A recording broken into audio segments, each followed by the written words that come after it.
안녕하세요. 기자TV의 경철수 인사드리겠습니다.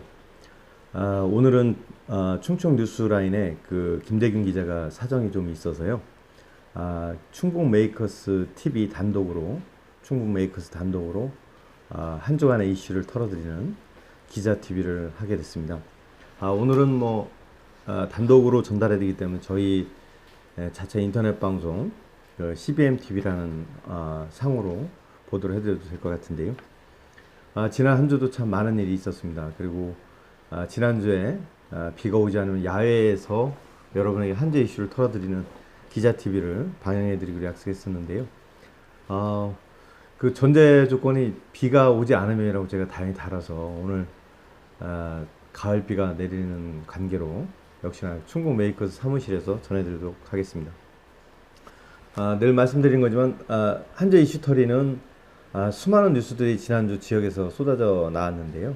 그 중에 충청 뉴스라인이나 아니면 저희 충북 메이커스에서 중점적으로 보도했던 내용들을 정리해서 보도하게 됩니다. 이번 주 같은 경우는 충북 메이커스 단독으로 충북 메이커스에서 중점적으로 보도했던 내용들을 좀 다뤄드리도록 하겠습니다. 아무래도 어제 그 성공리에 그 문재인 대통령이 북한 평양 그 정상회담을 잘 마치고 돌아오셨는데요.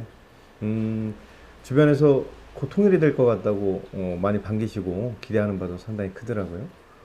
다만 그 한라산에서 떠간 물을 저기 백두산 천지에다가 이렇게 좀 붓고 그 천지 물을 좀 담아오시는 걸 봤는데 그 한라에서 백두까지 한라산 백록담 물을 이제 그러니까 백두산 천지에다 붓는 것까지는 좀 감동이 밀려오기도 했는데요.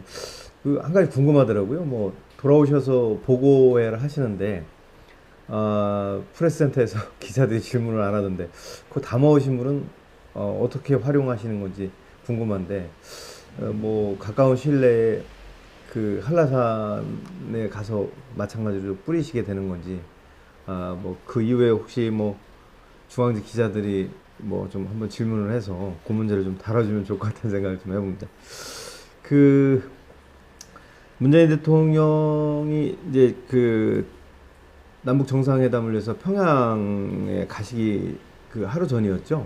우리 지역에서도 청주시 의회에서 남북교류 협력 조례안이 가결이 됐습니다. 전국 17개 광역 시도에서는 다 있는 조례라고 하고요. 전국에서 기초자치단체 포함해가지고는 한 50여 개 지방자치단체에 이제 관련 조례가 있다고 하는데요. 시는 이번 조례안이 이제 정비되고 마련됨으로 인해서 5년간 매년 6억 원씩 30억 원 상당의 기금을 조성하고 다양한 그 남북교류 협력 사업을 추진할 계획이라고 합니다. 보면은 이제 첫 번째 교류 협력 사업은 아무래도 청주의 상징이죠. 세계 최고의 금속 활자본인 직지심체 유절과 북한 개성 만월대에서 발견된 이제 금속 활자의 이제 교차 연구 또는 이제 공동 재현 사업이 되지 않을까 싶은데요. 문재인 대통령도 저기 남북 평화 관련된 여러 가지 좀 정상 간의 공동 선언도 하고 오셨지만 개중에 이제 프레스센터 보고하시는 과정 속에서 이제 문화교류 사업 중에 하나 만월대 금속활초본에 대한 얘기를 하셨어요, 그죠?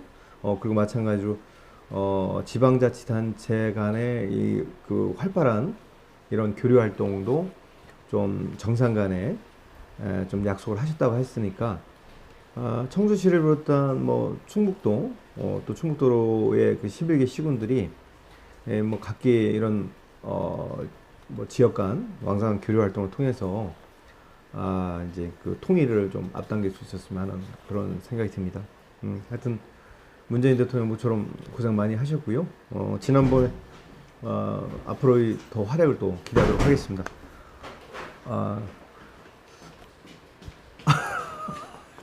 준비해요. 예. 죄송합니다.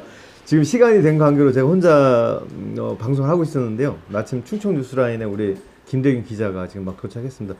준비하는 동안 제가 따로 먼저 이제 뉴스 브리핑이라든지 주요 뉴스를 전달해 드리도록 하겠습니다. 충북 메이커스가 준비한 이 한 주의 뉴스 중에요. 아무래도 좀 눈여겨볼 만한 게 하나 있는데요. 그 사실 전국적인 현상이긴 하지만 그 이제 저비용 항공사들의 이제 활약이 두드러지는데요. 특히 그 청주국제공항을 모기지로 그 한 우리 지역의 이런 저비용 항공사들의 그 지난 한 주의 움직임이 남달라서 제가 한번 좀 그 준비를 해봤습니다. 그 중에 하나가 이제 바로 청주공항을 모기지로 하겠다는 에어로케이가 이제 국제 항공 운송 사업 그 면허를 국토교통부에 이제 재신청한 건데요. 당시 지난해였죠. 국토교통부에 그 항공 운송 사업 면허를 신청했지만 국적사 간의 이제 과당 경쟁 우려 또는 뭐 청주국제공항 용량 부족에 따른 이제 사업 계획 실현 어려움 또 재무 안전성 우려 등을 이유로 이제 반려를 했었습니다. 그래서 요번에 이제 에어로케이에서는 운항 노선은 이제 과당 경쟁이 우려가 없는 또 그리고 경쟁이 촉진돼야 할 항공 자유화 지역 그리고 국제 항공사의 운항 점유율이 외국 항공사에 비해 낮은 노선 또 지방 공항 이용 소비자의 편익 개선을 위해 지역민이 선호하는 노선으로 3년차까지 총 11개 노선을 선정해서 신청했다고 합니다. 그리고 항공기 도입은 지난해 신청 시 3년차까지 한 10대에서 올해는 6대로 이제 축소해 청주공항 용량에 부합하는 운항 계획을 수립해 제출했다고 하는데요. 또 이제 면허 기준에 적합한 451억 원을 이제 확보해서 납입 자본금으로다가 이제 제시를 했대요. 인력, 항국 정비 등 안정성도 증진한 새로운 사업 계획도 세워서 이제 국제항공 운송 사업 면허에 재도전했다고 하니까요. 요번만큼은 좀 면허가 나왔으면 하는 생각인데요. 근데 이미 사실은 그 에어로케이 이전에 옛날 한성공항이 이제 문을 닫았었는데요. 청주공항을 모기지로 해서 이전에 청주공항을 모기지로 한 거점공항으로 하는 저비용 항공사가 있었죠. 대표적으로 이제 그 이스타 항공을 좀 꼽을 수가 있는데요. 그 이스타 항공도 마침 어제였습니다. 어제 그 신규 국제 노선을 취항을 했어요. 일본 후쿠오카하고 이제 대만의 타이베이 그 저기 노선인데요. 취항 시에는 뭐 아시겠죠? 이시종 충북지사하고 뭐 최종구 이스타 항공 대표 또 이렇게 임직원들 뭐 많은 분들이 참석을 하셨습니다. 이스타 항공이 어제 그 신규 노선 2개 노선을 이제 취항을 하면서 중국, 일본, 대만 등 3개국의 총 9개 국제 노선을 이제 운항하게 됐는데요. 뭐 10월 18일 이제 오는 10월 18일 일본 삿포로 취항도 이제 예정하고 있어가지고 청주공항은 이제 14개 국제 노선에 10개 노선을 이제 운항하게 됐습니다. 근데 여기에 이제 이스타항공이 차지하는 그 범위가 상당히 크네요. 그 이제 청주 후쿠오카 노선은 이제 오후 7시에 이제 출발해서 오후 8시 10분께 후쿠오카에 도착하고요. 오후 8시 55분께 후쿠오카 공항을 출발해서 오후 10시에 청주에 도착한다 합니다. 그리고 대만 노선인데 청주 타이베이 노선은 오후 10시 50분 청주공항을 이제 출발해서 현지 시간 오전 12시 40분께 도착하고요. 귀국편은 오전 1시 40분 타이베이 공항을 출발해서 오전 5시 10분에 청주에 도착한다고 합니다. 이스타항공은 이제 지난 3월 청주 오사카 노선을 취항한 지 이제 7년 만에 청주발 일본 노선을 이제 재개를 했는데요. 청주 오사카 노선 주 12회까지 확대되면서 청주공항의 대표 국제 노선으로 성장했습니다. 이어 후쿠오카와 첫 대만 노선 타이베이 취항으로 청주공항은 노선 확장과 새로운 관광 수요 창출을 기대할 수 있게 됐습니다.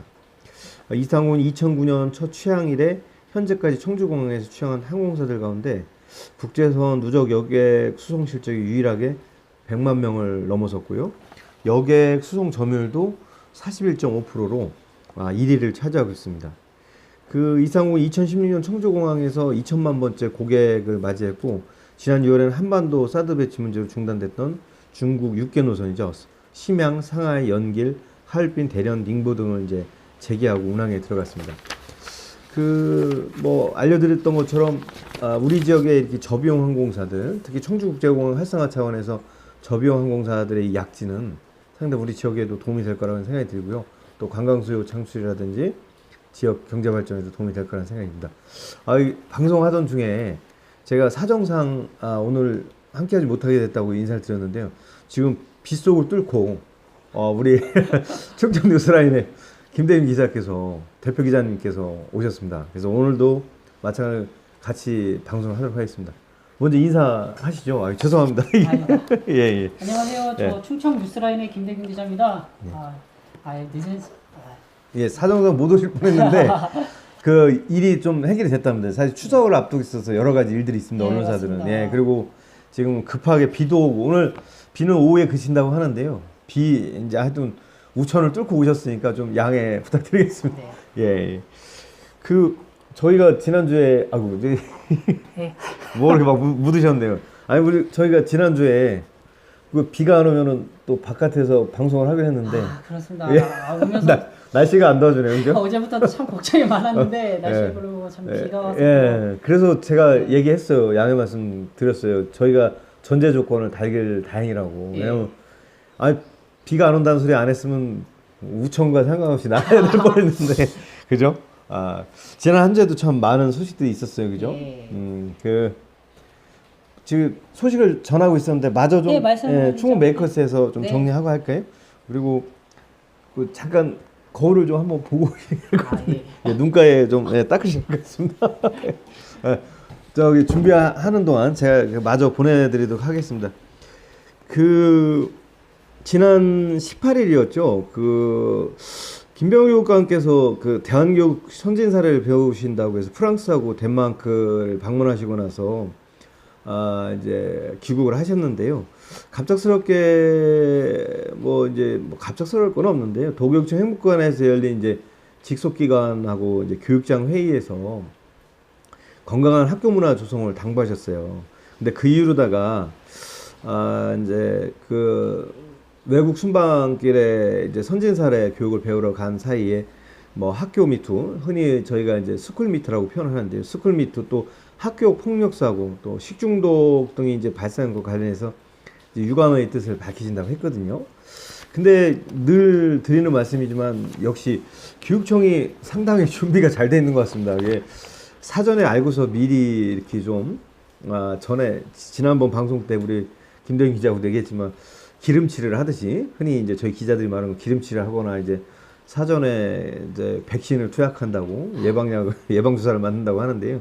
마치 이렇게 간부회의 직속기관장 회의에서 이렇게 하신 말씀 이후에 곧바로 어제였습니다. 어제 이제 스쿨미투와 관련해서 청주 학부모 연합회에서 이 스쿨미투에 관련된 학생들을 지지하고 또 재발 방지 및 관계자에 대한 진상조사와 강력한 처벌 그리고 대책을 요구하는 이런 기자회견이 있었습니다. 근데 간단하게 소개해드리면 주로 사학재단에서 이런 일이 많이 발생하고 있는데요. 공교롭게도 이제 서원학원 같은 경우는 사실 학내분규라든지 아니면 새로운 재단 인수 과정에서 여러 가지 잡음이 많았다가 새로운 재단 이사진을 맞이하면서 사실은 많이 안정화됐었거든요, 그동안. 근데 공교롭게도 어제 이제 아는 분들은 이미 다 알고 계시지만 선학원 재단의 스쿨미투는 현재 충북여중 교사 1명하고 충북여고 교사 2명, 청주에서 한 교사 3명 등의 총 6명의 재단 소속 교사가 이제 이와 관련돼서 연루돼 가지고 해임 처분을 당한 상태입니다. 근데 지금 학부모연합에서는 해임 가지고는 부족하다는 겁니다. 그래서 사법기관뿐만 아니라 강력한 진상조사, 교육당국의 진상조사와 사법당국의 이제 처벌을 좀 요구를 하고 있고요. 그리고 제가 요거는 어제 이제 기자회견에 나온 건 아닌데 사전에 들은 바로는 이 서원학원 재단에 이미 진상조사와 관련된 충북도교육청과 해당 교육지원청이죠. 청주교육지원청의 이 조사 결과가 통보가 돼 있답니다. 그래서 이제 역시나 아시겠지만 사학재단의 인사권은 재단에 있기 때문에 재단의 의지에 달린 문제라고 생각합니다. 우리 여기 김대웅 기자도 이제 아이 아빠고요. 저도 두 아이를 키우는 아빠인데요. 정말 이 아이들에게 특히 우리 아름답고 밝게 커야 될 우리 아이들, 특히 여자 아이들에게 상처 주는 일이 있어서 안 될 거라고 생각이 듭니다. 보다 뭐 학부모연합회에서는 사실 뭐 진상조사와 해당 교사의 강력한 징계 및 처벌도 강조를 했지만요. 또 이제 사학법 개정을 이제 정치권에 촉구를 했어요. 왜냐하면 이제 이게 폐쇄적이고 수직적인 이런 문화에서 나올 수밖에 없다. 그리고 그 박진희 그 회장님, 청주시 학교 학부모연합회 박진희 회장님이 기자회견에 있는 과정 속에서 뭐 가슴 후벼 파는 말씀이 하나 있었는데요. 다른 분들한테 어떻게 나왔는지만 기자한테는 상당히 좀 마음이 아프더라고요. 뭐냐면 어머니라는 표현을 쓰지 않으시고 그냥 학부모연합이다 학부모라는 표현을 쓰셨는데요. 저 30년 전에 학부모들이 학교 현장에 학생으로 있을 때 느꼈던 거와 별반 달라진 게 없다라고 합니다. 근데 우리가 우리 지금의 학생들처럼 용감한 결단을 내리지 못해서 우리 아이들에게 역사가 반복되는 데 대해서 아프다는 표현을 좀 하셨어요. 그러니까 그 얘기를 듣고 있는데 참 마음이 아프더라고요. 그래서 이 방송 혹시 보신다라면 서원학원 재단은 교육청, 해당 교육지원청과 교육청의 진상조사 결과와 관련해서 해당 교사에 대한 진상조사를 통한 엄중한 처벌을 좀 촉구하는 바입니다. 죄송한 얘기지만 뭐 사람이기 때문에 실수는 할 수 있다고 생각합니다. 하지만 상습적으로 관행적으로 그것도 학생들에게 피해를 줬다라면 그거는 교단에 설 자격이 없다는 생각이 들고요. 그리고 우리 학생들이 2차 피해를 예방하는 차원에서도 꼭 엄중한 처벌이 요구된다고 생각합니다. 이런 스쿨미투 관련해서 네, 예. 이제 저기 경철수 편집장님께서 말씀하셨지만 네. 이 교사들에 대한 윤리적인 것들 한 번쯤은 뭐 어떤 사건이 발생하거나 이번 경우에도 SNS를 통해서 이제 알려져서 그렇습니다. 이렇게 크게 일이 벌어진 거거든요. 네, 예. 이제 이런 계기를 통해서 이제 교사들에 대한 어떤 윤리적인 어떤 그런 그 교직으로서의 그렇죠. 그 품위 이런 것들을 여러 것으로 봤을 때 네. 평가를 매 해마다 해봐야 되지 않나 아니면은 자 뭐 분기별로라도 아이들한테 어떤 설문 조사라든지 이런 것들을 통해서 좀 경각심을 갖고 학교 학내 분위기를 많이 좀 잘 조성을 해야 되지 않을까 하는 생각이 좀 드는데요. 옳으신 말씀입니다. 사실은 예전에 학교 왕따 문화가 있을 때도 그렇고요.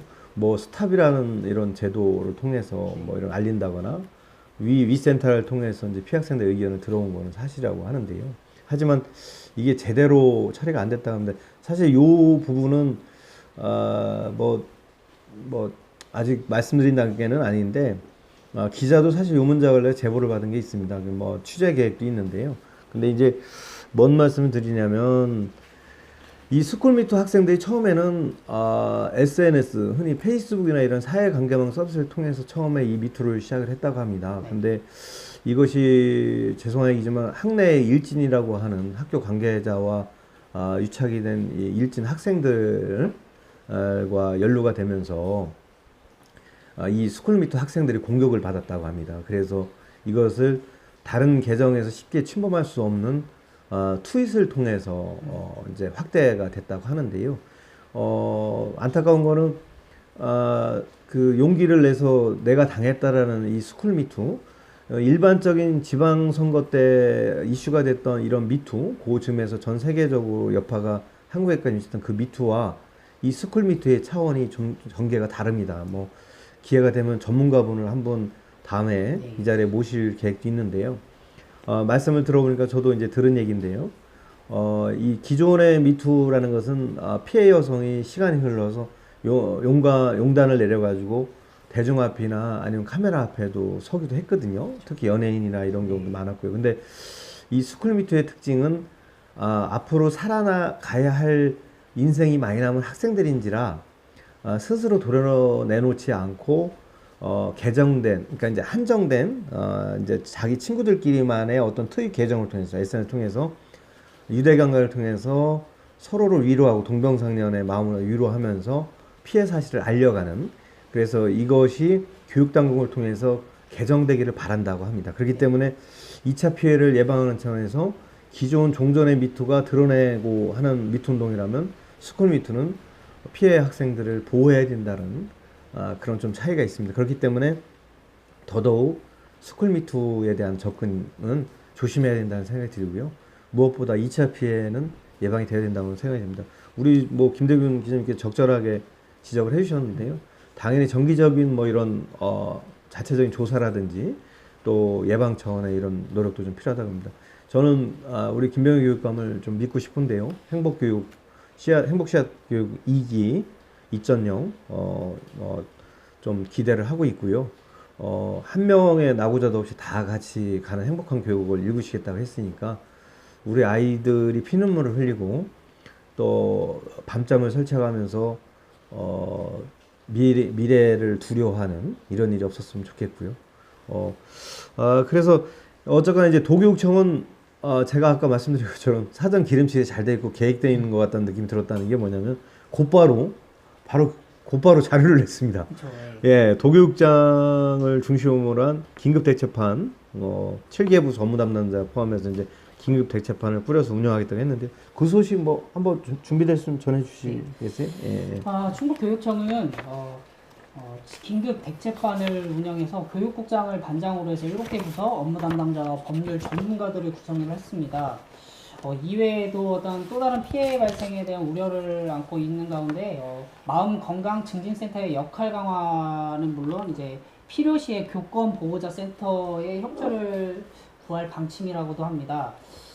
이에 도교육청 관계자의 말은 더 이상 미투 관련 사건이 교직사회에 발생하지 않도록 관련 지도와 연수를 철저히 할 것이라며 가해자에 대한 엄정한 징계와 교육부 추진 제도 개선에 대한 시도 교육청과 함께 대응을 하겠다고 말씀하셨습니다. 이와 관련해서 이렇게 지금 전수조사를 직접 하겠다는 이런 대책반을 꾸리셨는데 이 과연 그 결과가 저희 학부모들과 충북도민 그리고 전 국민들에게 어떠한 그 만족할 만한 결과를 나타낼지 그것도 참 한편으로 기대 우려 반 이런 정도의 생각으로 볼 것 같습니다. 그럼 우리 김대균 대표 기자도 얘기하셨지만 사실 기대를 시작이니까 기대를 좀 크게 갖겠습니다. 그 기대를 좀 저버리지 않았으면 하는 바람이고요.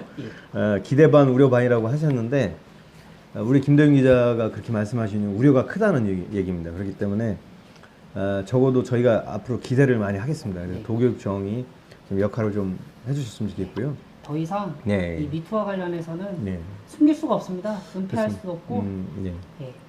1인 미디어 시대에 각 학생들이 핸드폰, 스마트폰에 대한 어떤 그 커뮤니케이션이 아주 잘 되어 있는 그렇죠. 네트워크 그렇죠. 현실이기 예. 때문에 앞으로 교직 사회 그리고 대한민국 모든 사회에 안정화된 그 조성 분위기가 돼서 그러면 사회를 필요하죠. 만들어갔으면 좋겠습니다. 네. 그 저기 뭐 손바닥으로 하늘을 가리려고 하느냐 했는데 요즘에는 손바닥으로도 가릴 수 없고요. 아무것도 가릴 수 없습니다. 그냥 방금 전 김대균 기자 얘기했지만 1인 미디어가 워낙 발달을 해서요. 그거 아십니까? 뭐 우스갯소리 뭐 방송 중에 우스갯소리 해도 되는지 모르겠지만 이 1인 미디어보다 더 무서운 게 있습니다. 동네 아주머니들 안테나거든요. 예.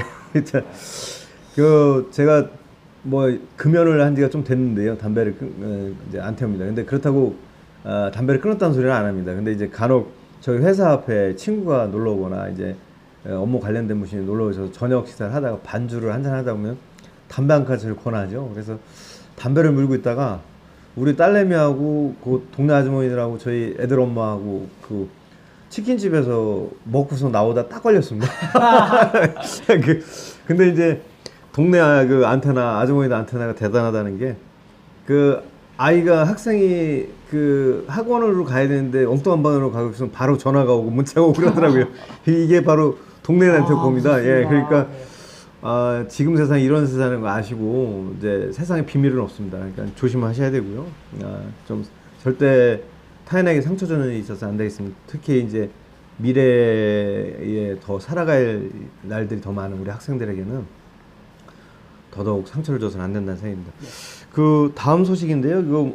그 청주시가 지난 18일 날 이제 국회에서 민선 7기 지역 현안 해결 관련해서 정부 예산 확보로 해서 이제 국회의원 정책 간담회를 가셨어요. 뭐 이건 좀 뭐 깊게 전달해 드릴 내용은 아닌데 제가 이것도 좀 짤막하게 전달을 하겠습니다. 뭐 당시에 지역구 국회의원들 뭐 많이 참석하셨는데요. 한범도 청주시장을 비롯해서 더불어민주당의 오재세 변재 의원, 그리고 자유한국당의 정우태 의원, 바른미래당의 김수민 의원, 정의당의 김종대 의원, 청주시 이제 간부 공무원 한 15분 정도 참석을 하셨습니다. 뭐 도종환 의원은 아시겠지만 평양의 남북정상회담 수행차 가셔가지고 참석하지 못하셨고요.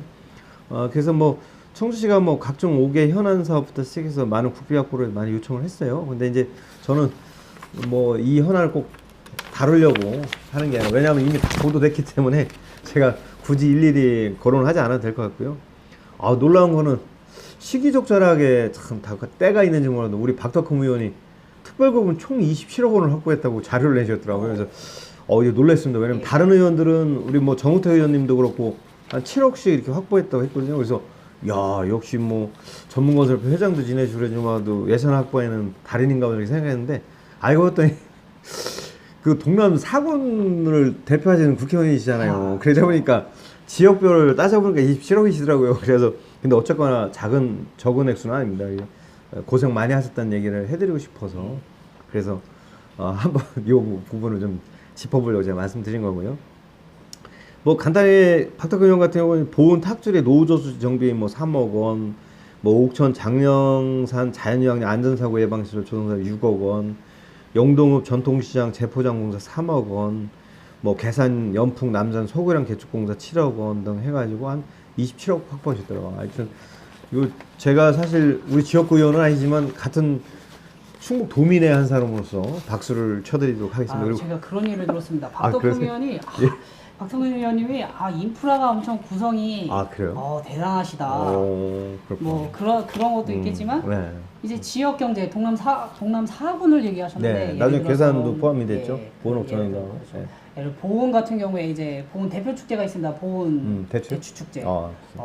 제가 뭐 직접 이제 뭐 대면을 본 건 아니지만 이렇게 주위에서 여러 가지 그 안테나를 통해서 들은 바로 지역 경제 활성화를 위해서 많은 사람들을 대동해서 하신다요. 하신다는 얘기를 아니 근데 들었습니다.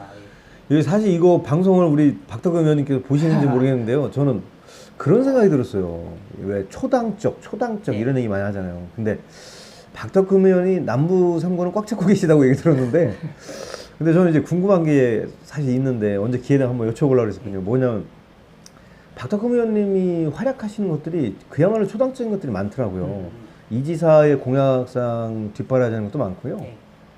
그 강호축 관련된 사업. 그다음에 요번에 이제 보도는 안 해드렸는데 옥천 역사 관련해서 개보수한다고 예산 확보에 노력하겠다고 하면서 이제 간담회, 주민 간담회 같은 걸 하는 거 보니까 소속 정당이 다른 김재정 군수하고 이제 그 현장에서 나왔다고 지금 하더라고요. 근데 왜 이 말씀을 드냐면 보기 좋아서 말씀드린 겁니다. 보기 좋아서.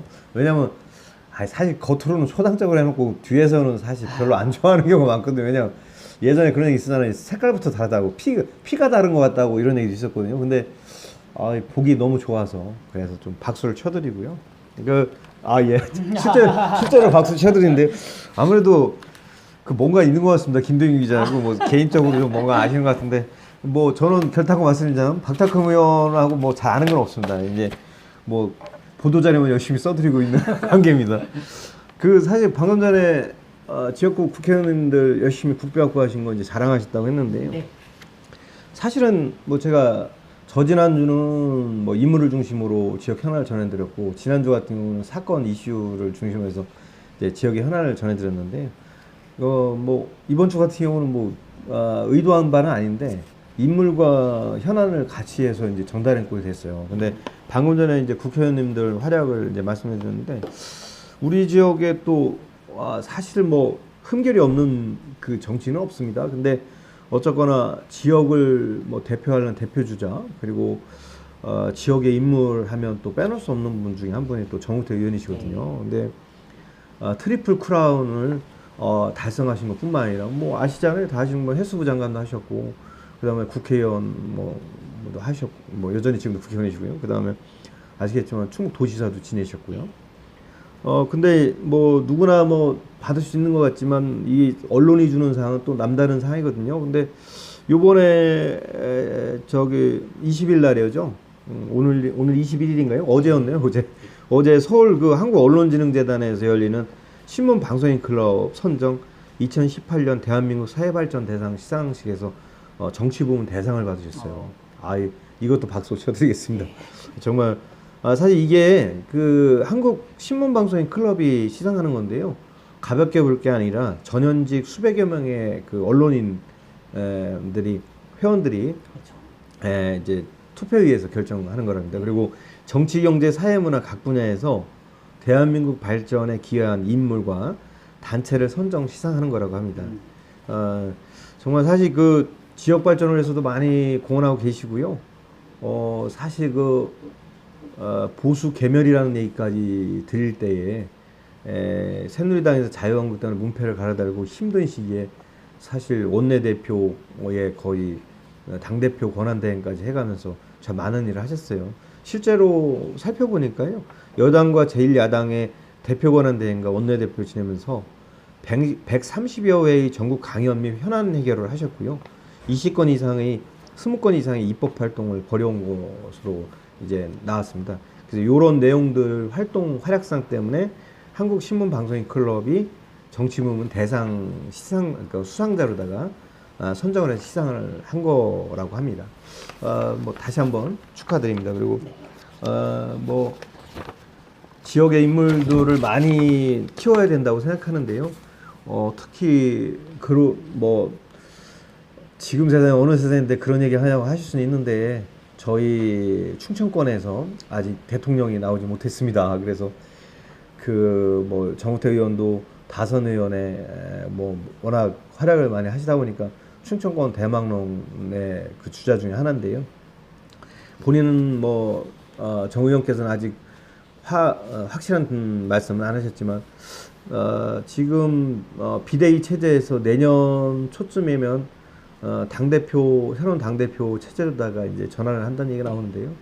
여러 명이 이제 당권 주자로 거론이 되고 있는데 우리 지역에서는 이 정우택 의원 얘기가 나오고 있습니다. 그래서 뭐 지역의 한 사람으로서 우리 정 의원님께서 좀 대표 권한 대행이 아닌 제대로 된 이제 당 대표로서 한번 좀 자유한국당을 쇄신하고 또 자유한국당의 민생정당으로 거듭날 수 있는 이런 좀 기회가 됐으면 하는 바람이고요. 뭐 우리 정 의원님 얘기는 여기까지 전달해드리도록 하겠습니다. 사실 뭐 좀 약간 원래는 이제 홍성열 중성군수와 관련된 얘기를 좀 전해드리려고 했는데 어차피 자유한국당 얘기를 하는 김에 같이 좀 하고 좀 넘어가도록 하겠습니다. 어제였죠. 그 엄태영 그 신임도당위원장 취임식이 있었습니다. 이제 사전에 사창시장에서 이제 전통시장 장보기 행사를 했고요. 오후에 이제 도당 당사에서 취임식을 갖고 했습니다. 근데 오전에는 이제 민생정당으로 거듭난다는 의미에서 마찬가지로 추석맞이 이제 그 사창시장에서 장보기 행사를 했는데요.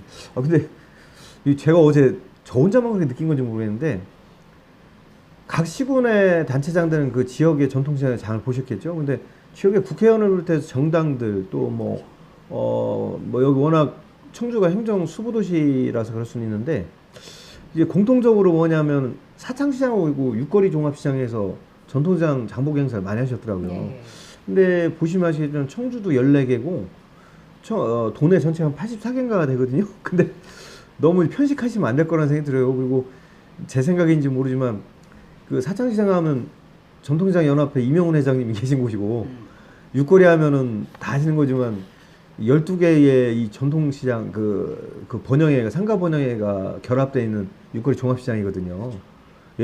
너무 이제 그러진 않겠지만 그래도 좀 우리 전통시장 그 살리는 차원이라면 좀 만약에 그 언론 보도를 통해서 사창시장에 누가 장봤다 그러면 요번에는 뭐 북부시장도 좀 가시고 그렇게 하라고 크락션을 누가 누르시는데 좀 이렇게 좀 다양한 전통시장에서 다양한 이제 전통시장 살리기 좀 이런 장보기 행사가 펼쳐졌으면 하는 좀 개인적인 바람을 좀 말씀드리고요.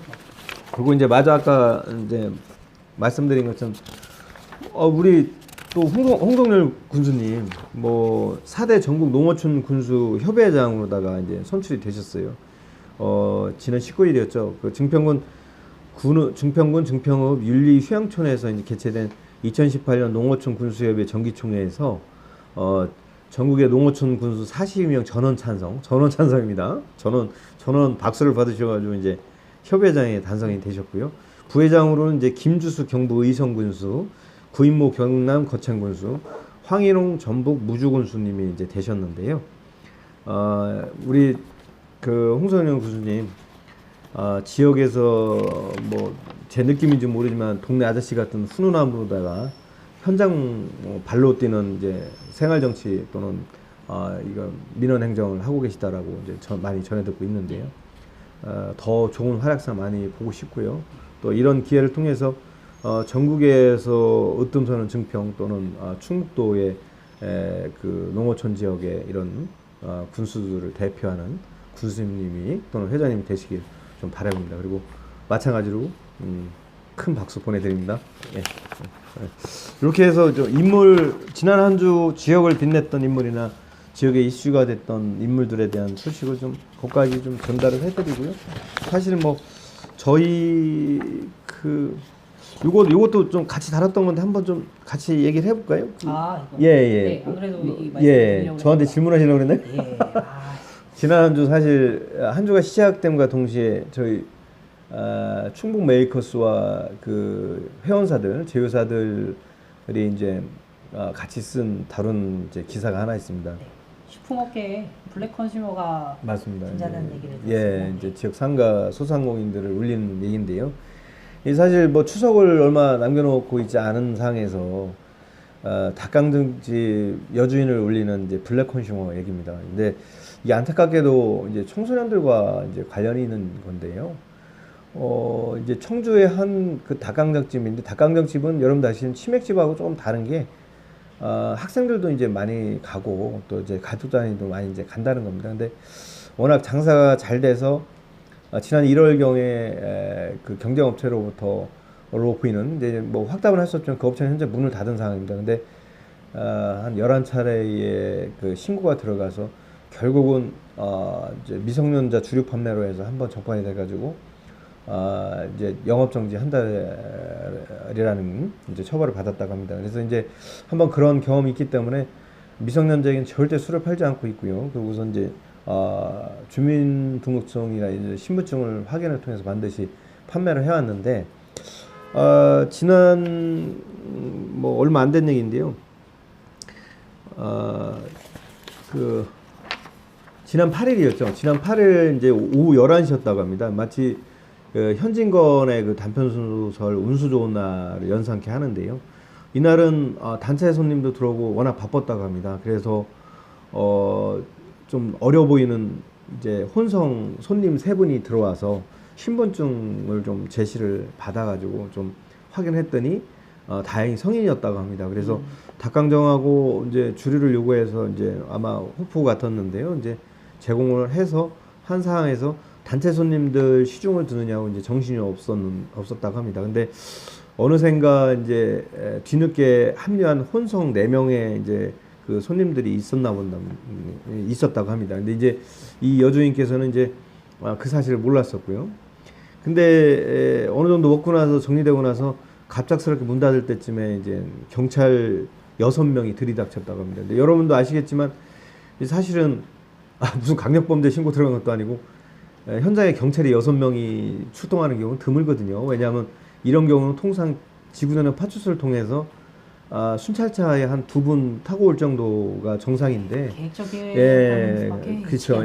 이제 뭐 그런 생각이 들 수밖에 없는 상황이고요.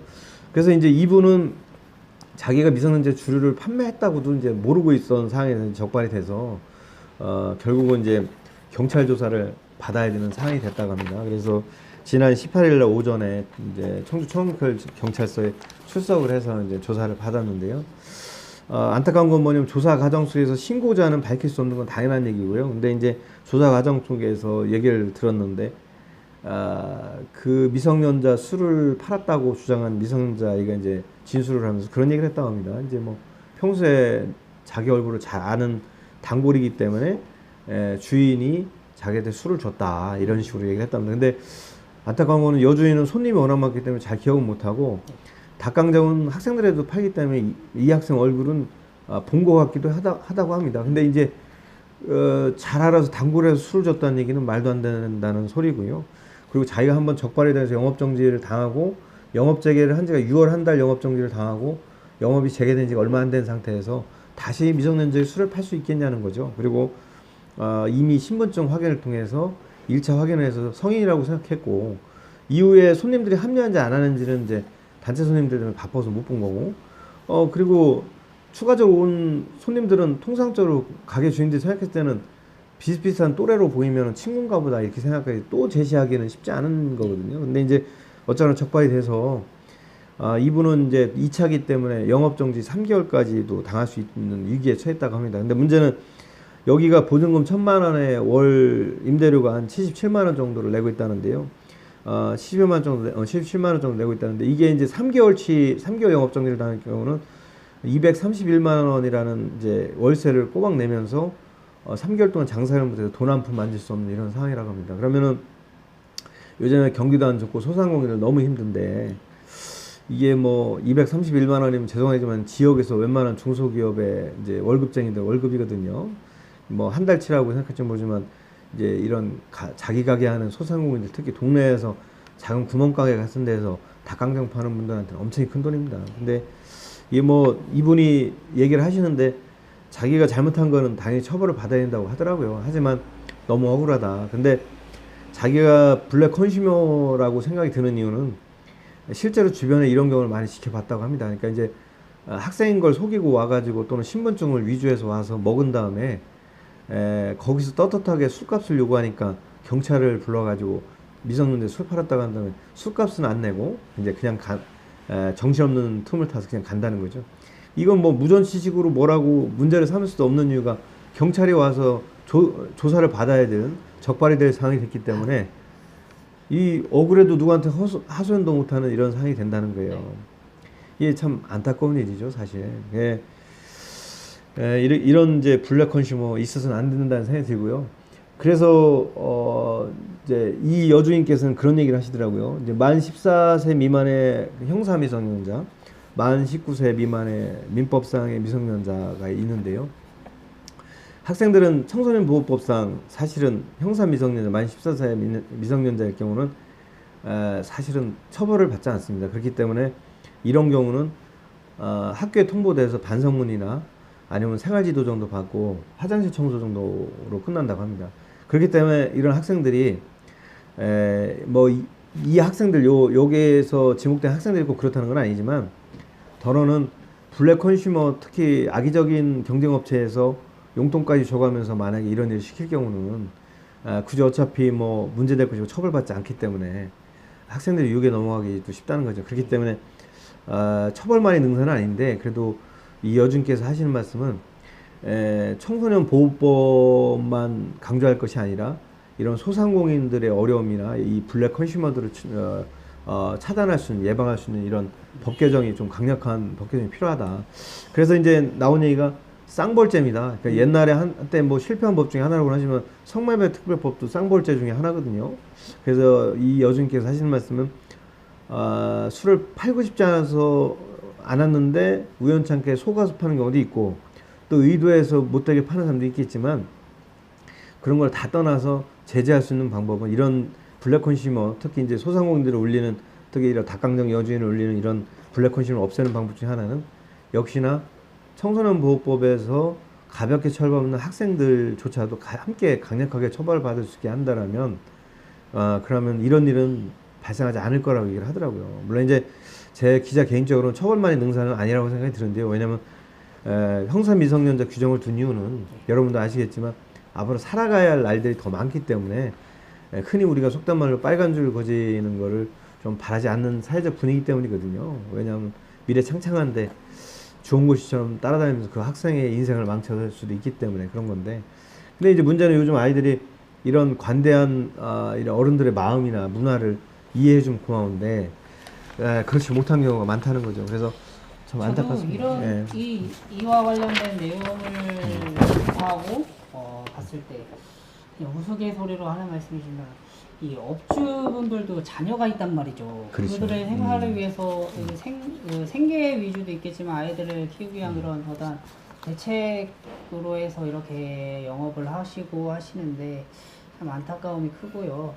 또 한편으로는 이제 그 피해 봤다는 그 학생들이 경찰 진술조사에서 이제 자기네들은 아니었다는 뭐 이런 얘기를 했다고 하는데 이 조사 과정들도 어떻게 보면은 일명 그렇죠. 거짓말 탐지기 이런 것도 한번 도입을 해서 한번 이렇게 진짜 맞나 안 맞나를 이 조- 업주의 억울함을 풀어줄 수 있는 그런 좋은 것들도 예. 필요하지 않을까. 좋은 제안인데요. 예. 좋은 아이디어인 것 같습니다. 근데 그 학생들이 이제 뭐 같은 뜻일 수 있지만 좀 전달을 좀 더 정리하자면 이제 아니었다기보다는 이제 아이들은 뭐라 했냐면 단골이기 때문에 아줌마가 내가 미성년자인지 알면서도 술을 줬다 이렇게 표현을 했다는 거예요. 그러니까 이거는 그래서 악의적이라고 하는 겁니다. 이제 악의적이다. 왜냐하면 통상적으로 그런 일이 있어서는 안 되겠지만 죄를 지은 사람은 조사를 받으러 가면 뭐 지금 거짓말 탐지기 얘기를 하셨는데 거짓말 탐지기 들이대면 빼도 박도 못하겠지만 통상적으로라면 의도하지 않은 상황에서 적발이 됐을 경우는 가서 자기도 처벌을 받을 수 있다는 생각에서는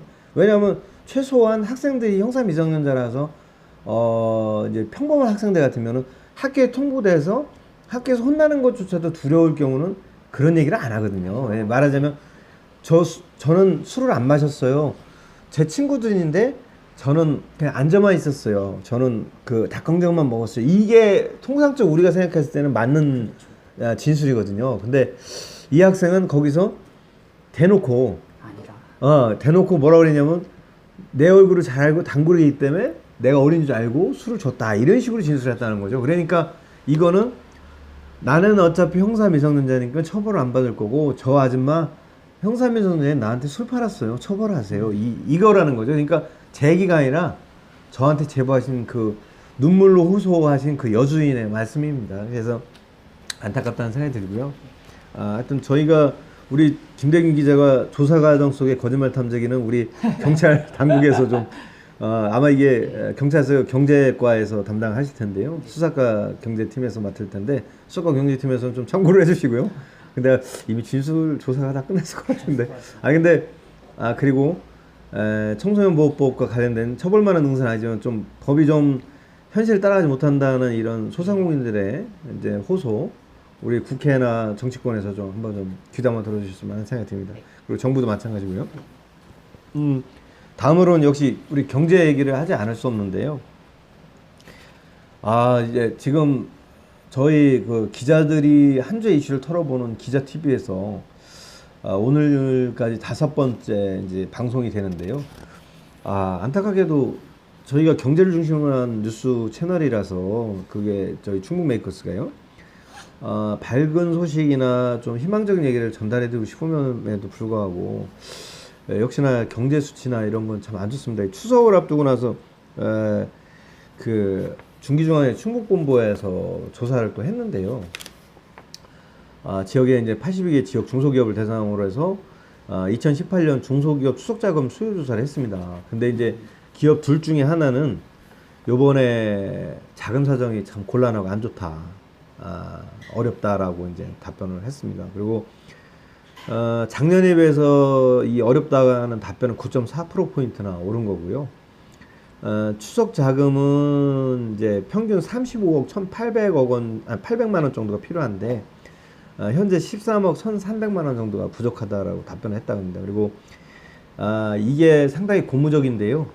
추석 상여금 지급을 13.4%포인트가 감소를 했고 48.8% 그러니까 쉽게 얘기하면 추석 상여금을 지급하겠다는 의견이 업체가 지난해보다 13.4%포인트가 줄어서 48.8% 그러니까 50% 절반이 안 되는 업체들만 이제 상여금이나 선물을 주겠다고 한 거고요. 심지어는 36.6%는 아예 없다라고 답변을 했답니다. 그리고 정액 지급 시에는 1인당 78만 원, 정률 지급 시에는 기본급의 57.0%, 그리고 평균 휴무일은 약간씩 차이는 있는데요. 대체로 청주상의도 발표하고 한국은행에서도 발표했었는데 한 4.4에서 5일, 거의 5일 정도가 많은 것 같습니다. 근데 실제로 여기도 평균 휴무는 4.4일이라고 조사가 됐지만 67.9% 거의 70%에 가까운 기업들은 5일 이상 휴무 계획을 밝혀서 제일 많았다고 합니다. 그래서 안타까운 건 이런 말씀 왜 드리냐면 너무 경기가 안 좋다는 말씀을 드리는 거고요.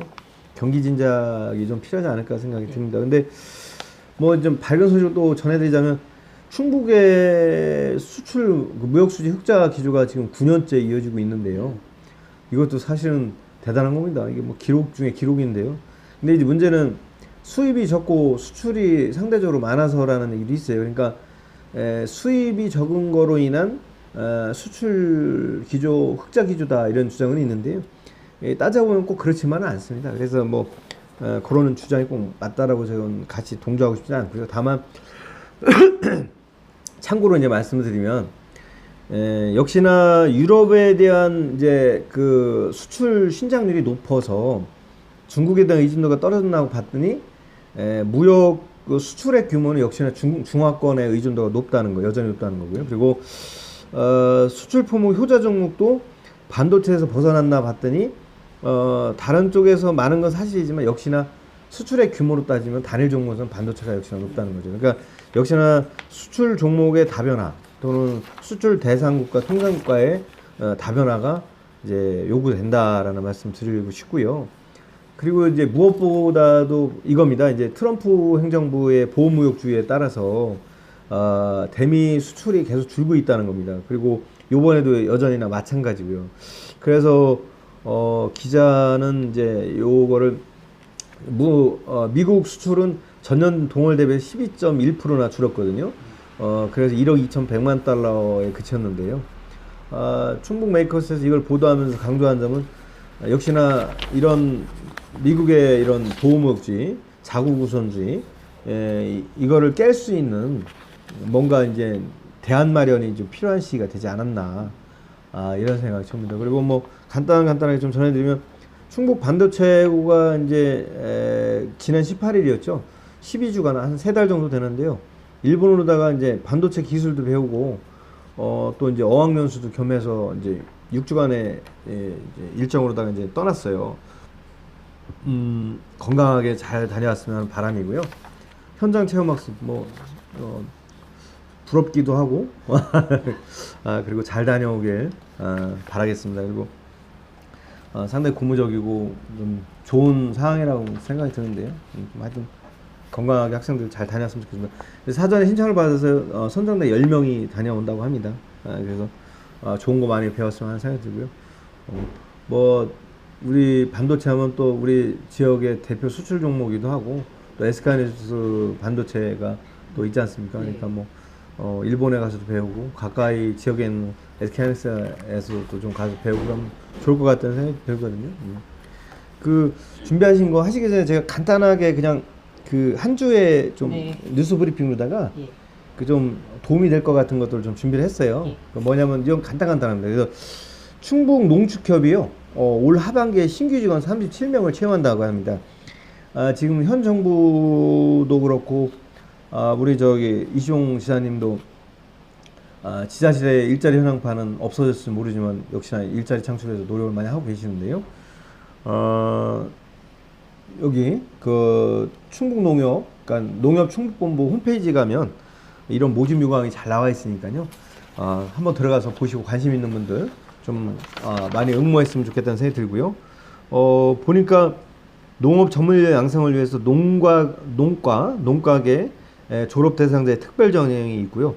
취업 보도 대상자도 5명이나 뽑는다고 합니다. 그러니까 좀 관심을 가졌으면 한다는 생각이 들고요.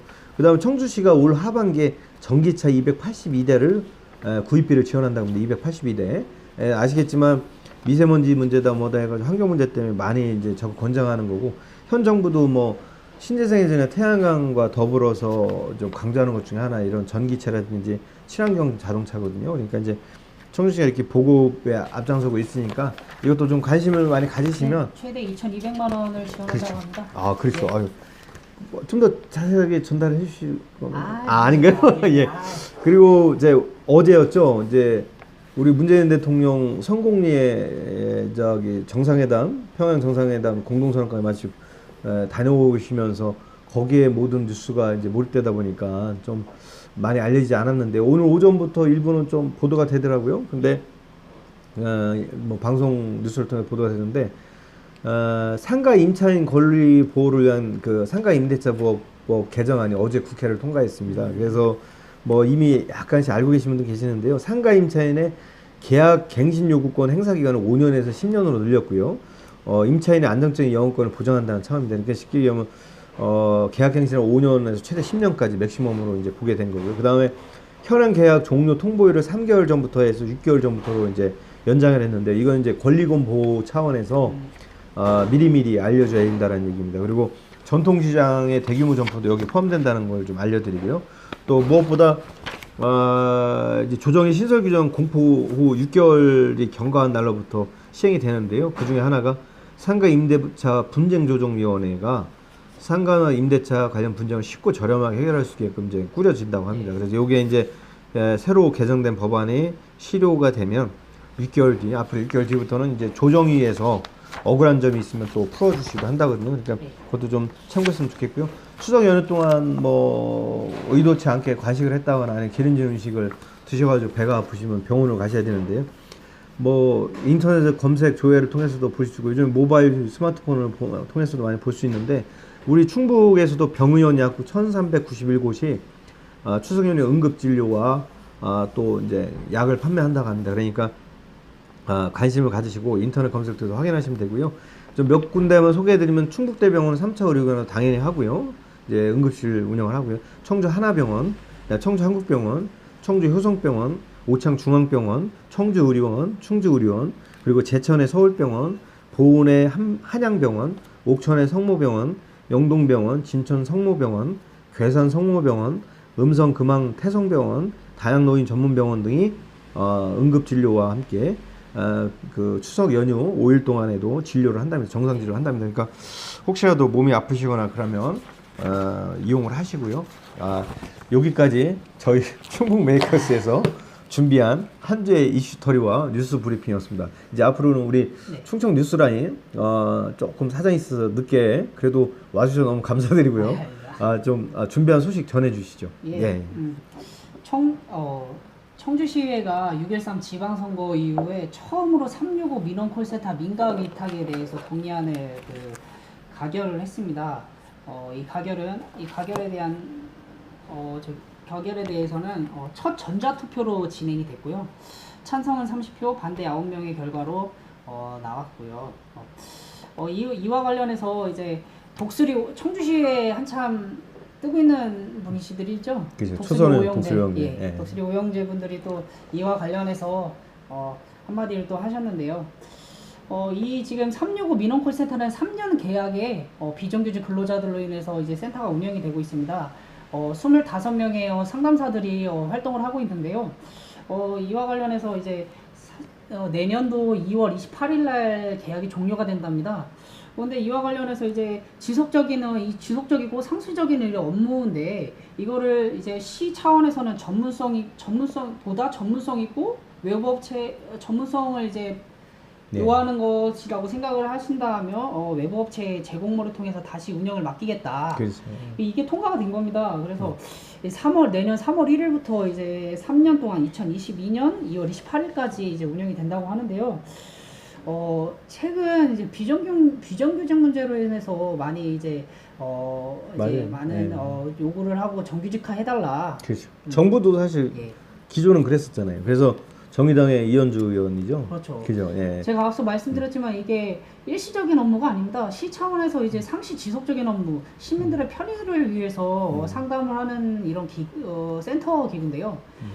이것들을 이렇게 자꾸만 고용 안전을 위해서 이렇게 지속을 해야 되는데 3년으로 계속 계약이 이렇게 재변경된다면 참 이것도 어떻게 보면 전문성이라고 해봤자 그렇죠. 전문성과도 관련이 있을 거고요. 왜냐하면 민원을 응대한다는 게 참 쉬운 일이 아니거든요. 그리고 여러분도 잘 아시겠지만 저희 기자들도 마찬가지로 사람을 대하는 직업들은 고도의 테크닉이나 경험이 풍부한 사람일수록 좋거든요. 왜냐하면 근데 이제 여기에서 화제는 그거였던 것 같아요. 저도 이제 이 문제를 다루긴 했는데요.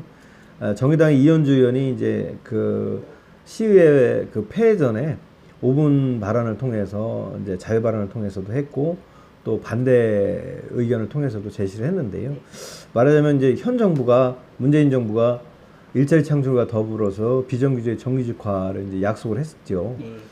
그렇다면 누구보다도 문재인 정부의 정책 기조를 따르겠다는 한번더 청주시장 아니겠습니까? 그러면은 365 민원콜센터는 시에서 필요한 시설이고 민간 위탁이라는 것은 시가 다 한정된 인력에 커버할 수 없을 때에 필요한 부분이거든요. 그렇죠.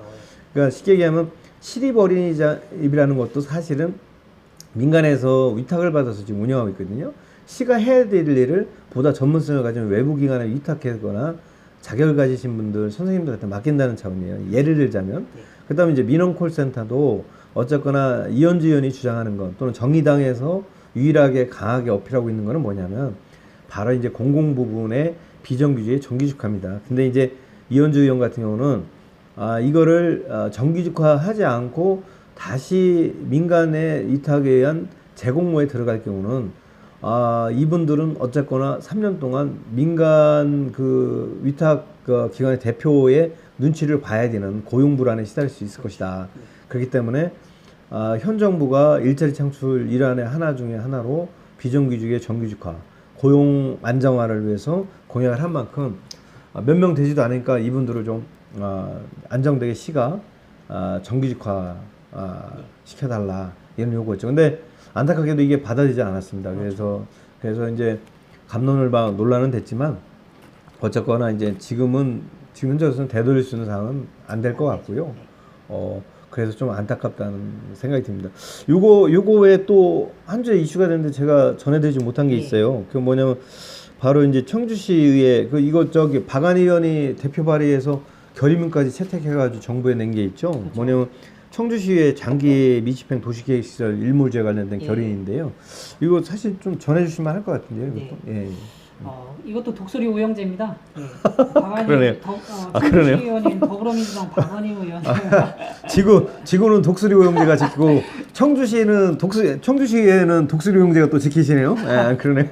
앞으로 청주시의회가 집행부를 견제하는 의회로서의 역할에 참 기대가 큽니다. 근데 사실 이거 말씀 좀 끼어들어 죄송하긴 한데 독수리 오영제 활약이 기대되는 이유 중에 하나가 있어요. 왜냐하면 많은 시민들이 퀘스천 마크를 다는 것 중에 하나가 바로 그거거든요. 이제 집권 여당과 같은 당의 소속의 의원들이 대다수인 다수석인 지방의회가 집행부에 대한 과연 견제 능력이 있겠느냐라는 퀘스천 마크를 계속 던지고 있는 상황에서 지금 자당 소속이 대부분, 그러니까 정의당 의원하고 정의당 의원 한 분뿐인가요? 그죠? 네, 그 한 분을 제외한 대다수의 의원님들이 다 그 현 집행부의 수장인 그 한범도 청주시장과 같은 당 소속의 의원님들이세요. 근데 이분들이 초선의임에도 불구하고 지금 바른 소리를 계속 해나가고 있어서 심지어는 왕따 얘기도 나왔잖아요. 의원 재량세표 관련해서.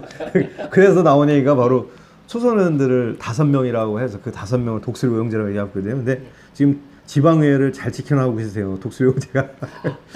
좀 전해주시죠. 이제 장기미 집행시설 관련된. 그 SNS 친구 여러분 그리고 독자 여러분들, 전국에 계신 시민 여러분들, 저희 건강한 도시숲을 원하시지 않으신가요? 일상에서 지친 그런 생활 속에 일상적인 직장 생활이라든지 도시에서의 그 지친 몸들을 달래기 위해서 우리가 힐링이라고 하죠. 일명 요즘에 캠핑들이 많이 이제 또 대중화되고 이렇게 많이 이렇게 도시를 떠나서 이제 숲을 향해서 다 이제 많이 이제 나가려고 하는데요. 이제 2020년에 도시에 있는 공원 숲이 사라질 지금 판국에 있습니다. 예. 왜 그러냐면은 이제 1999년이죠. 99년 헌법재판소의 판결로 해서 20년 이상 집행되지 않은 장기 미집행 도시계획시설은 2020년 6월 30일까지 집행되지 않으면은 그 실효된다고 합니다. 그러니까 20년 만이죠. 그렇죠. 20년 만인데 이제 불과 얼마 안 남았습니다. 2년여도 안 남은 거죠? 그렇죠. 네, 이제 청주시의원인 더불어민주당 박안희 의원이 도시공원 일몰제가 1년여 남지 않았다. 지자체가 국비 지원, 법령 개정 촉구 그렇죠. 지자체에 대해서 이제 국비 지원, 법령 어떤 개정, 촉구 결의안에 이런 채택을 하는 시간을 가졌는데요. 이게 지금 현재 지방에 떠넘게끔 법이 돼 있나 봐요. 그래서 그렇죠. 좀 바꾸라, 좀 개정해 달라는 얘기더라고요. 그리고 보니까 이게 장난 아니더라고요. 이 시도 장기 밀집형 시설 12.2 제곱킬로미터 정도 되잖아요. 예. 근데 예산을 보니까 이 보상 만약에 일몰제에서 보상을 하게 되면 2조 5천억 원? 3조 2천. 청주시가 이제 보상과 어떤 아, 공사비 3조 2017년도 이제 세입 예산안이 2조 5천억 정도 되는데 이게 128% 비중을 차지하고 있는데요. 이제 지방자치단체 이제 청주시 같은 경우에는 3조 2천억 원의 이건 자체 재원이 있는데 이것들이 거의 절반 이상을 넘죠. 아니 그러니까 보면 이거 대단한 게 충당하기가 쉽지 않죠. 한 해 청주시 세입 세출 예산하고 맞먹는다는 거 아니에요. 네. 그러면은 그 정도 되는 규모를 1년 동안 뭐 그 청주시 지방행정 안 꾸리고 그 다 쏟아부어도 보상하기가 어렵다는 얘기거든요. 왜냐하면 그렇죠. 2조 5천 원인데 필요한 건 3조 2천억 원이에요. 그러니까 이거 한마디로 지금 지방들 도산하게 생겼으니까 정부가 나서야 된다 이 얘기 같아요. 그리고 웬만하면 유지하라 이런 얘기도 있고 아니면 일몰제를 연장하든 뭔가 대안을 세워야 될 것 같아요. 그죠? 네, 이거 맞습니다. 대형 심각한 것 같아요. 이 심각함 속에서도 또 이제 핵심 포인트라고 할 수 있는 게 이제 도시공원 일본제가 이래 시행이 되면은 이제 지방자치단체로서의 그 권한만으로는 이제 안 되고 이제 도심의 도심 권한만으로는 이제 도심의 이제 무분별한 그 그렇죠. 난개발을 막을 수 없다. 그렇지. 예, 이게 중요한데 이제 저희 청주시장님의 이제 한 번 더 청주시장님의 또한 이런 개발 의지, 개발을 저지해야 되겠다. 도시숲으로 이제 자연 친화적인 이런 환경들을 청주 시민들에게 돌려줘야 되겠다 하는 그런 의지, 그 반대 의지가 참 중요하다고 생각을 하는데요. 청주시장님, 한 번 더 청주시장님 어떻게 생각을 하시는지 참으로 궁금하기도 합니다. 안타깝네요. 네. 아직 한범도 이사님이 이걸 보고 계시다는 얘기는 못 들었는데 우리 저기 충청 뉴스라인의 그 대표 기자 이제 대표님이신데 대표님이 이렇게까지 얘기를 하시는데 메아리가 좀 있었으면 하는 바람입니다. 근데 사실 그렇거든요. 이게 저도 이 부분이 참 고민일 것 같아요. 왜냐하면은 사실은 일몰제에 들어가고 있고 이 도시공원의 도심의 허파의 중요성은 누구도 부정하지 않거든요. 녹지 공간이 필요하다는 건 선진국으로서 삶이 윤택한 나라일수록 네. 필요하거든요. 근데 문제는 그거예요. 지금 이게 정부에서 예산을 들여서 보상하고 이걸 사들여 가지고 공원을 유지할 것이냐 아니면은 민간에게 맡겨서 지금 도시공원 그 민간 공원 개발이 그 방식이거든요. 근데 이제 시민사회단체는 반대라는 거고 말하자면 야 니네가 이거를 아파트 개발용지 30% 줄 테니까 70% 개발해서 공원 다시 재조성해서 기부 체납해. 이게 쉽게 얘기하면 도시공원 개발이거든요. 근데 이제 예산이 없어서 그렇게 한다는 건데 문제는 시민사회단체나 여기서 봤을 때 지금 아직도 도시 면적 대비 공원 녹지율이 부족한데 그 30%도 아깝다. 왜 그 알짜배기 노른자 땅 그 녹지 공간에서 개발도 안 됐던 걸 풀어가지고 저 대지로다 전환해주면 그거는 민간에 배불리는 것밖에 더 되느냐. 그러니까 민간에 배불릴 게 아니라 정부에서 그걸 사들여서 공원을 좀 더 아름답게 조성하고 정말로 도심 속의 허파 쉽게 얘기하면 아침에 일어났을 때 개운한 아까 캠핑 얘기하시고 뭐 얘기하시는데 제가 캠핑에 빠져서 요즘 살거든요. 근데 이 공기 맑은 데 가서 모든 잡념 다 버리고 텐트 칠 때 땀 흘리면서 요번 여름에 얼마나 더웠어요. 제가 텐트 한 번 치고 나서 그 무슨 사우나 한 것처럼 온몸이 젖은 건 처음이었거든요. 근데도 행복하더라고요. 치고서 텐트 치고 가서 시원한 물에 그냥 기하수물 그거 끌어올린 거 냉수로다가 샤워하고 나서 그 텐트 쳐놓은 데 가고 야외 의자에 딱 앉아가지고 선풍기 틀어놓고 그리고 이제 앉아있는데 너무 행복하대. 그게 바로 힐링이거든요. 근데 그렇죠, 예. 지금 이제 김대균 기자가 얘기하는 게 바로 그겁니다. 이제 자연이 주는 기쁨, 힐링. 그리고 공기가 좋은 데서 자고 일어나잖아요. 그럼 다음날 아침에 너무 상쾌해요. 그래서 캠핑 마니아층이 두터워지고 또 한 번 빠진 사람들 또 가고 그러는 거 아닌가. 이게 그 마약도 그런 마약 같은 게 없다라는 생각입니다. 근데 이거는 건강한 마약이에요. 그러니까 건강해지는. 그래서 적극 권장하고 싶은데 말하자면 이 도심공원 문제가 해결되면은 저희가 가까운 공원으로다가 캠핑하러 갈 수도 있는 거잖아요. 그죠? 그렇죠. 예. 하다못해 저기 문암 생태공원도 캠핑장이 있어요. 네, 아주 인기가 좋습니다. 그렇죠. 거기 미리 예약하고 이제 가고요. 또 거기는 되게 저렴해요. 시에서 운영하는 데는 저렴하더라고요. 하루 이용료가 2만 원인가 그럴걸요. 다른 데 비싼 데는 뭐 4만 원 하는 데도 있어요. 데크 있는 데는. 그리고 더 비싼 데도 있고요. 그런데 2만 원 정도면 뭐 아주 저렴하게 받고 있는 거예요. 아무튼 뭐 이제 뭐 이렇다고 합니다. 대한민국의 국민의 약 92%가 도시에 거주하는 그렇죠. 이런 상황에서 살고 싶은 도시의 그 평가 기준이 얼마나 가까운 곳에 공원과 녹지를 이용할 수 있는지가 그런 지표이고, 그리고 지구 온난화와의 미세먼지 등을 해결할 그런 방안으로 이제 중앙 정부인 정부가 일몰제를 책임을 지방자치에 떠넘기지 말고 이제 직접적으로 이제 중앙에서 이제 책임하에서 이렇게 조성을 해야 되지, 환경을 조성해야 되지 않나, 녹지 공간을. 그런 그냥 얘기를 한마디 던지면서 이제 박안희 의원은 이렇게 말을 했습니다. 서울시의 경우 16조를 투입해서 부지를 매입을 하는 등 이제 정부 지원을 요청하는 이런 상황이라고 하는데요. 청주시는 약 5천억 원 가량이면은 단계적